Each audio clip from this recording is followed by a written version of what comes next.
এয়া চাওক, এয়া হৈছে নিয়মীয়া বাৰ্তাৰ বাতৰি কাকত আৰু ইয়াতে প্ৰকাশ পাইছে। এয়া চাওক, অক্টোবৰত চৰকাৰী চাকৰি পাব 35,000 নিবনুৱাই।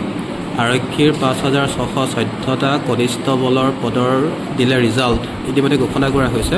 ঘোষণা হোৱাৰ পথত স্বাস্থ্য বিভাগৰ 3,698টা তৃতীয় বৰ্গৰ পদৰ ফলাফল।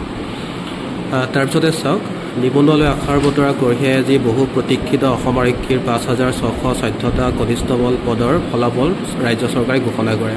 ইতিমধ্যে ঘোষণা কৰা হৈছে। ৰাজ্যৰ নিবনুৱাসকললৈ কঢ়িওৱা এই সুখৰ বতৰত আনন্দ প্ৰকাশ কৰি আজি মুখ্যমন্ত্ৰী। বাকীখিনি আমি 13 পৃষ্ঠাত চাব লাগিব। ডক্টৰ হিমন্ত বিশ্ব শৰ্মাই কয় যে প্ৰাৰ্থীসকলৰ পিতৃ মাতৃৰ চকুত দেখা আনন্দই আমাক উৎফুল্লিত কৰি তুলিছে। উল্লেখযোগ্য যে অসম আৰক্ষীৰ লগতে আজি স্বাস্থ্য বিভাগৰ অধীনত অনুষ্ঠিত সহকাৰিকৰী বিভাগৰ মুঠ 3,698টা পদৰ ফলাফলো ঘোষণা হোৱাৰ পথত আগবাঢ়িছে। আজি সন্ধিয়া ফেচবুক লাইভ যোগে মুখ্যমন্ত্ৰী ডক্টৰ শৰ্মাই কয় যে অহা 15 অক্টোবৰত ADRE পৰীক্ষাৰ চতুৰ্থ বৰ্গৰ পদসমূহৰ ফলাফল দিনৰ 10:30 বজাত ঘোষণা কৰা হ'ব। আগন্তুক কেইবাটাও নিযুক্তিৰ প্ৰসংগ ব্যক্ত কৰি মুখ্যমন্ত্ৰী ডক্টৰ শৰ্মাই কয় যে 15 অক্টোবৰৰ পৰা 17 অক্টোবৰৰ ভিতৰত স্নাতকোত্তৰ শিক্ষকৰ পদসমূহৰ ফলাফল ঘোষণা কৰা হ'ব। তাৰ পাছতে প্ৰাথমিক শিক্ষকৰ ফলাফল ঘোষণা কৰা হ'ব। নিবনুৱালৈ আশাৰ বতৰা কঢ়িয়াই মুখ্যমন্ত্ৰী ডক্টৰ শৰ্মাই কয় যে অক্টোবৰ মাহৰ ভিতৰতে 35,000 নিবনুৱাই চৰকাৰী কৰ্মসংস্থাপন লাভ কৰিবলৈ সক্ষম হ'ব। তেওঁ কয় যে যোৱা নিৰ্বাচনত আমি 1 লাখ চৰকাৰী চাকৰি দিয়াৰ প্ৰতিশ্ৰুতি দিছিলোঁ। কংগ্ৰেছে মোক হাঁহিছিল। আমাৰ দলৰ ভিতৰতো কিছু চিন্তা হৈছে, কিন্তু আজি 1 লাখ নিযুক্তিৰ প্ৰতিশ্ৰুতি আমি নিজেই ভংগ কৰি 2 লাখ নিযুক্তিৰ দিশে ধাৱমান হৈছোঁ।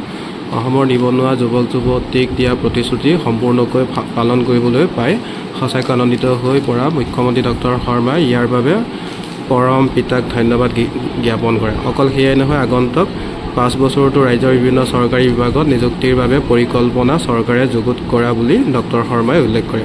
তদুপৰি আগন্তুক নৱেম্বৰ মাহৰ শেষৰ ফালে অসম আৰক্ষীত পুনৰ কেইবা হাজাৰ পদ চৰকাৰে মুকলি কৰি দিয়াৰ লগতে প্ৰাথমিক শিক্ষা খণ্ডতো পুনৰ 4,000 পদৰ নিযুক্তিৰ প্ৰক্ৰিয়া আৰম্ভ কৰিব বুলি মুখ্যমন্ত্ৰী ডক্টৰ শৰ্মাই লগতে কয়।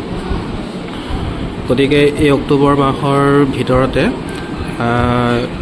ইয়াৰ এপইণ্টমেণ্ট বা নিযুক্তি পত্ৰ বিতৰণ কৰিব আৰু অহা 15 অক্টোবৰত ADRE পৰীক্ষাৰ চতুৰ্থ বৰ্গৰ ফলাফল ঘোষণা কৰিব, মানে 10:30 বজাত।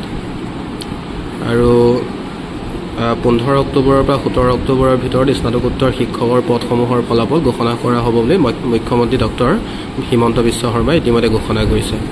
আৰু অহা 15 তাৰিখে ADRE পৰীক্ষাৰ চতুৰ্থ বৰ্গৰ পদসমূহৰ ফলাফল 10:30 বজাত ঘোষণা কৰা হ'ব।